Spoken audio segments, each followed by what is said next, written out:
జార్ఖండ్లో రైలు ప్రమాదం చోటు చేసుకుంది. మంగళవారం తెల్లవారుజామున 3:45 హౌరా సిఎస్ఎంటీ రైలు పట్టాలు తప్పింది. 3 బోగీలు పట్టాలు తప్పి కింద పడడం జరిగింది.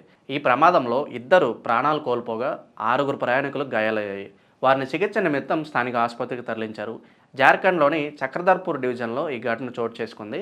ఘటనా స్థలికి చేరుకున్న రైల్వే సిబ్బంది సహాయక చర్యలు చేపడుతున్నారు. సమాచారం ప్రకారం హౌరా సిఎస్ఎంటీ ఎక్స్ప్రెస్ ప్రమాద సమయంలో 3 బోగీలు పట్టాలు తప్పి అవి పక్కనే నిలిచి ఉన్న గూడ్స్ రైలుపై పడినట్లు సమాచారం అందుతుంది. అయితే రైల్వే అధికారులు ఘటనా స్థలానికి చేరుకుని పూర్తి దర్యాప్తు చేస్తున్నారు. ఈ ప్రమాదంలో 2 ప్రాణాలు కోల్పోయారు.